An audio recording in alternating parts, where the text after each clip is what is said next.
안녕하세요, 아트뱅입니다. 벌써 기온이 30도가 넘어가게 되면서 날씨가 많이 후덥지근해졌죠. 그래서 이렇게 조금 더워진 여름날에 시원하게 와인 한잔 하시면 좋을 것 같아서 제가 와인 하나 소개시켜 드리도록 하겠습니다. 제가 준비한 와인은 바로 이 와인이고요. 우리 조금 좋은 장소로 가서 이 와인에 대한 이야기 한번 나눠보도록 하겠습니다. 가실까요?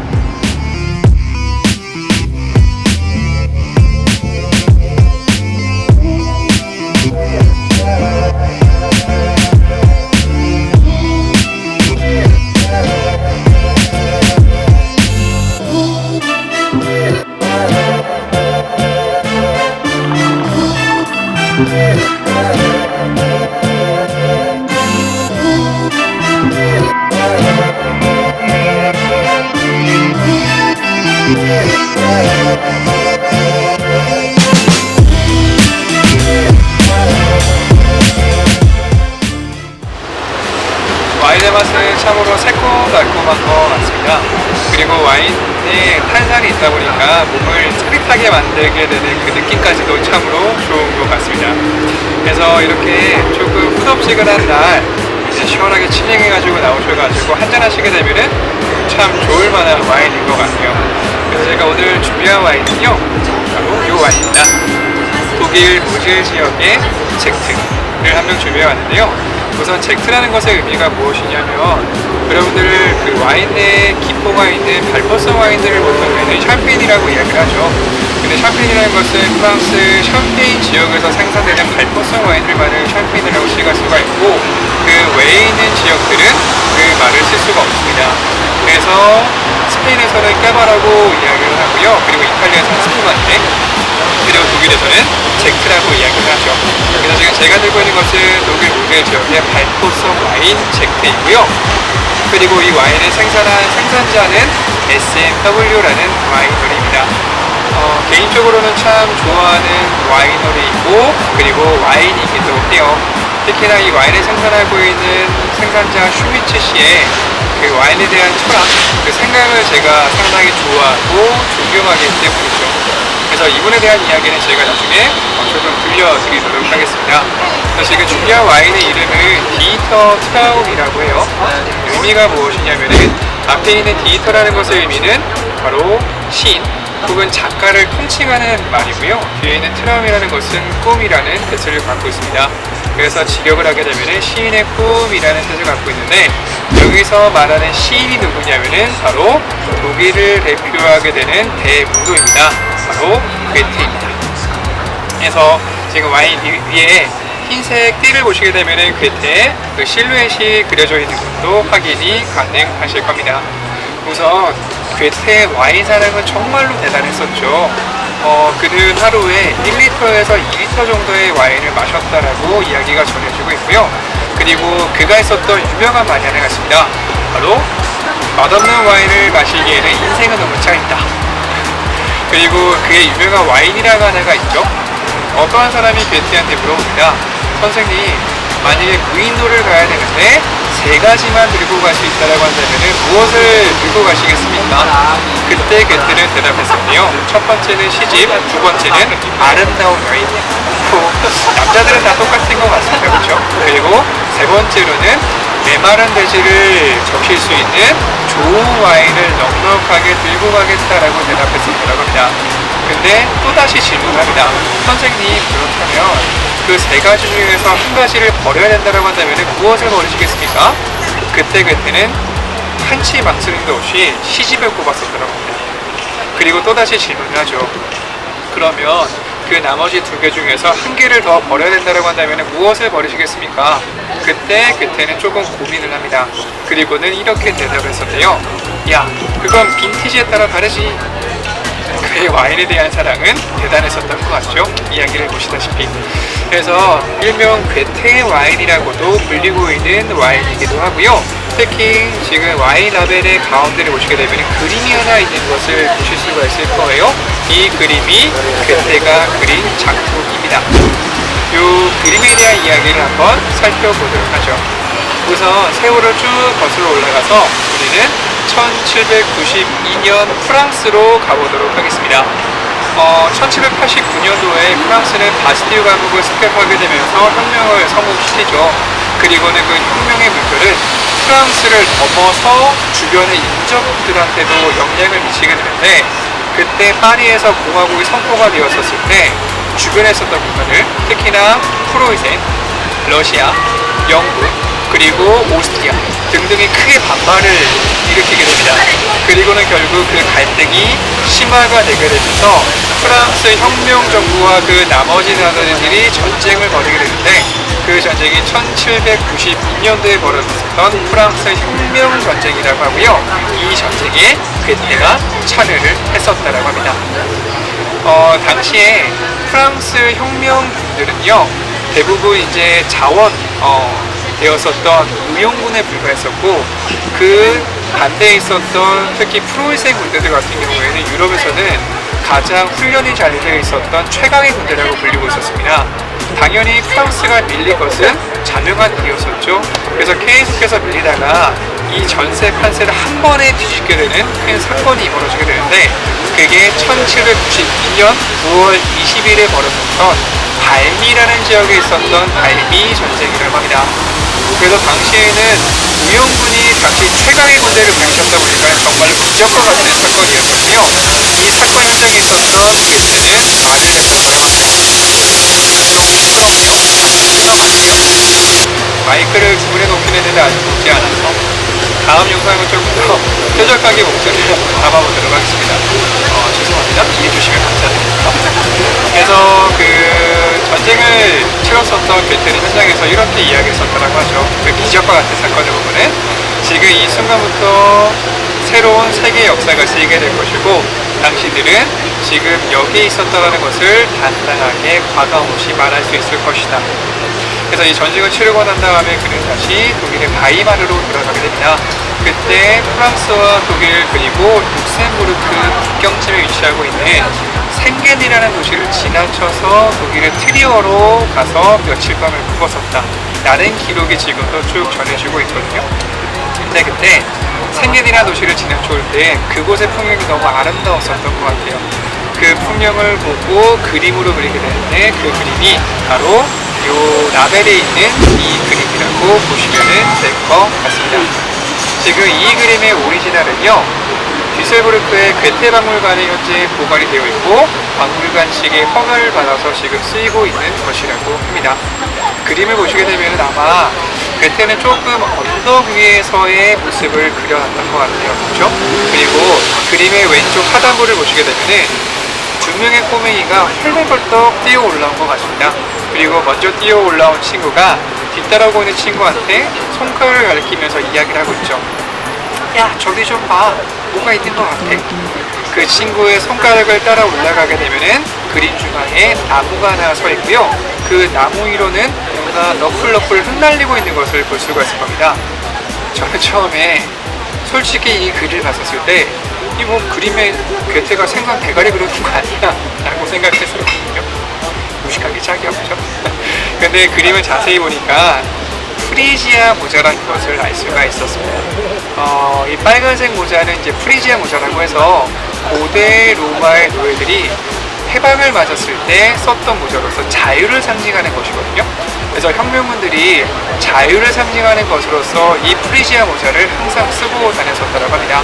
그래서 이 나무 위에다가 모자를 걸어두게 되는데, 당시 혁명을 성공시킨 것을 기념하기 위해서, 나타내기 위해서 각 마을마다 초입에다가 이 혁명의 나무, 자유의 나무를 전부 다 심어놨었다고 합니다. 마치 이렇게 생각하시면 좋을 것 같아요. 우리나라에서 마을 입구에다가 장승 세워놓은 거죠. 그래서 약 6만 개의 자유의 나무가 프랑스 전역에 심겨 있었다라고 이야기를 합니다. 근데 재미가 있는 것은 이 그림을 그렸던 이 생겐이라는 말은요, 룩셈부르크라는 그 나라에 있는 도시다 보니까 당시 룩셈부르크는 프랑스 혁명정부와는 대결 구도에 있었던 나라였었기 때문에 실제로 이 자유나무가 심겨져 있지는 않았었대요.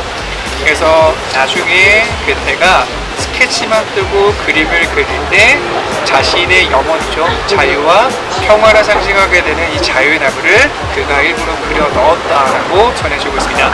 그리고 그림의 그 자유나무 밑에 보시게 되면 지금 불어로 이렇게 적혀 있어요. 파송 세테벨리, 지나가는 이들이여 이 땅은 자유입니다 라고 적혀져 있습니다. 그래서 그가 항상 꿈꿔왔었던 그 자유와 평화는요, 실제로 세월이 흘러 약 200년 정도의 세월이 흐르게 되는데 이 그림을 그렸었던 생겐이라는 말에서 실현되게 됩니다. 바로 1985년도에 생겐조약이 체결되었던 것이죠. 생겐조약이라는 것이 무엇이냐면은 1985년도에 처음에는 5개의 국가가 있었습니다. 프랑스, 독일, 네덜란드, 벨기에, 룩셈부르크, 이 5개의 나라가 모여서 처음 서명했었고요. 지금 현재에는 거의 유럽 전역에 있는 나라들이 서명을 했죠. 그래서 이 생겐조약 덕분에 유럽을 여행을 나오신 분들은 아실 것 같아요. 국가 간의 이동을 할 때 전혀 여권 검사라든지 그런 검사가 없죠. 그래서 국경은 존재하긴 하지만은 자유롭게 평화롭게 그 국경을 서로 드나들 수 있는 그 조약이 생겐조약이었었던 겁니다. 그래서 1992년도에 이 생겐조약의 기념행사를 개최를 하게 되는데 그때 SNW에서 괴테의 뜻을 기리게 되는 이 와인을 그 기념행사에 후원을 하게 되었다라고 이야기를 합니다. 그래서 이 와인 같은 경우에는 괴테의 꿈이 실현되었었던 것을 기념하기 위해서 만든 와인이거니와 또한 이 와인을 만든 생산자 슈미체 씨의 꿈이 실현된 와인이라고 보시면 될 것 같습니다. 이게 무슨 말이냐면은 예전에는 독일 와인이라고 한다면은 정말로 명성이 높았었습니다. 근데 지금은 그렇지가 않죠. 예전에 실제로 유명한 호텔 그리고 레스토랑에 와인 리스트를 보게 되면은 독일 와인이 항상 프랑스 와인들보다 비쌌었다라고 이야기를 합니다. 근데 지금 그 명성이 확 떨어진 이유는 뭐냐면은 전부 다 세계대전 때문입니다. 세계대전 이전에 독일의 와인 시장을 끌고 가고 있었던 사람들이 누구냐면은 바로 유태인들이었었거든요. 그때 히틀러가 유태인들을 학살을 하게 되죠. 그러면서 독일 와인 시장을 끌고 갈 수 있는 사람들이 없어지게 되면서 몰락의 길을 걸어가기 시작을 합니다. 그리고 특히 그 연합군들, 특히 미국 분들이 자신의 승전품으로서 이 독일 와인들을 마구잡이로 훔쳐가기 시작했었고 그들에게 와인을 이제 지급하기 위해서 어디서 생산된지도 모르는 포도를 가지고 와서 공장에서 찍어내듯이 와인을 만들어서 공급했었기 때문에 독일 와인이 완전히 형편이 없게 변했던 것이죠. 그래서 그러한 상황 속에서 예전에 독일 와인의 명성을 되찾고자 처음으로 시도했던 분이 바로 슈미츠라는 바로 그 생산자, 바로 슈미츠 회장님이라고 보시면 좋을 것 같습니다. 특히나 이분은 리슬링이라는 그 포도 품종 자체가 잭트, 그 발포성 와인에 적합하다라고 해서 끊임없이 연구를 시작했었고요. 그리고 그 노력은 현재 결실을 맺게 됩니다. 실제로 몇 년 전에 그 프랑스의 샴페인을 비롯한 유수 그 발포성 와인들과의 비교 시험에서 최고점을 받았었던 와인이 바로 이 리턴 그 트라움이었었고요. 그리고 현재 많은 독일 와인 수상에 있어서도 많은 수상을 거머쥐기도 했었고 그리고 독일 최고 잭트 생산자로 항상 거론이 되고 있고 그런 명예를 안고 있는 분이 바로 SNW의 슈미츠 회장님이라고 보시면 될 것 같습니다. 그래서 이 와인을 통해서 그의 꿈이 실제로 이루어졌던 거죠. 그래서 지금 제가 여기 위쪽에 사진을 하나 띄워드릴 건데요. 이 사진은 제가 한 5년 전쯤인 것 같아요. 직접 그 SNW 와이너를 방문했었을 때 찍었었던 사진입니다. 그 와인 가무에 내려갔었는데 그 슈미츠 회장님께서 와인 병에 있는 그 찌꺼기들을 보여주시겠다라고 해서 와인병을 들어 올리시게 되는데 그 모습이 정말 멋있더라고요. 그래서 저도 모르게 카메라를 꺼내서 이제 사진을 찍었던 건데 이 사진도 찍을 때 되게 힘들었었어요. 왜냐하면 그때 제가 쓰고 있던 카메라가 캐논 EMARK2라는 카메라 있었고요. 여기에다가 라이카 엘마리 알렌즈 28mm를 끼워서 사용했었는데 이 렌즈가 오토포커스가 되지를 않아요. 수동 렌즈이거든요. 그래서 제가 부랴부랴 사진기 카메라를 꺼내서 초점링을 보려고 하게 되면서 솔직히 그 초점이 맞는지도 모르고 그냥 셔터를 눌렀던 것 같아요. 언제 그 와인병을 내릴지 모르니까. 그래서 헛겁지겁 찍고 나중에 결과물을 확인해 보게 되는데 제가 여태까지 사진을 찍게 되면서 가장 마음에 드는 사진 중에 첫 번째가 바로 이 사진인 것 같습니다. 그래서 참으로 감사하게도 몇 년 전에 슈미초 회장님의 기념집을 작게 제작을 하게 되는데 그때 이 책의 표지로 제 사진을 사용해 주셨어요. 그래서 이러한 이유 때문인지도 몰라도 참 애정있게 제가 좋아하는 와인이 바로 SMW의 와인들이라고 보시면 좋을 것 같습니다. 근데 지금 이 와인은요, 프랑스에 있는 저보다 한국에 계신 여러분들이 구하기가 훨씬 더 쉬우실 겁니다. 프랑스에 살게 되면 장점이 프랑스 와인은 싸게 많은 다양한 것들을 경험할 수 있다는 장점이 있긴 하지만 단점이 뭐냐면 다른 나라 와인을 구할 수가 없습니다. 이들의 자부심 때문인지는 모르겠지만 그래서 한국에서는 우리나라 나루글로벌이라는 회사에서 이 와인을 수입을 하고 있어서 더욱더 만나보기가 쉬우실 거예요. 근데 한국에서 보시는 것과 제가 지금 들고 있는 것은 좀 다릅니다. 제가 들고 있는 건 와인 라벨이 초록색이죠. 근데 한국에서는 라벨 색깔이 빨간색일 거예요. 이 두 개의 차이점은 바로 포도 품종의 차이입니다. 제가 들고 있는 건 에블링이라는 포도 품종으로 만든 와인이고, 그리고 한국에서 구할 수 있는 빨간색 라벨은 리슬링이라는 포도 품종으로 만든 와인입니다. 독일에서는 리슬링이라는 포도 품종이 훨씬 더 대중화되어 있고 훨씬 더 알려져 있는 제품이 포도 품종이기 때문에 훨씬 더 퀄리티 있게 만나보실 수 있을 것 같아요. 그래서 날씨가 후덥지근한 날 시원하게 칠링하셔가지고 밖으로 가지고 나오셔가지고 간단하게 크래커도 괜찮고요. 간단한 그런 음식류랑 드셔도 괜찮고, 그래서 저는 정말로 권해드리는 것 중에 하나가 통닭이랑 드셔보시면 좋습니다. 그리고 시원하게 맥주 한잔 하듯이 대신 이 와인 한 병 구매하셔가지고 통닭이랑 드셔보시게 되면은 또 특별한 시간을 가져보실 수 있지 않을까라고 생각을 합니다. 그래서 오늘은 요 디저트업 제가 가장 좋아하는 와인을 한 병 소개를 시켜드렸었는데요. 이 와인을 간단하게 이야기를 하자고 한다면 이 와인은 괴테 그리고 생산자인 슈미츠 씨의 꿈이 완성된 와인으로서 이 와인을 앞으로 드셔보실 분들도 이 와인을 드시면서 여러분들의 꿈이 실현되기를 기원하면서 오늘은 이상으로 이야기를 마무리해 보도록 하겠습니다. 다음에는 더욱더 재밌는 이야기로 만나 뵙도록 할게요. 다음에 만나뵙겠습니다. 감사합니다.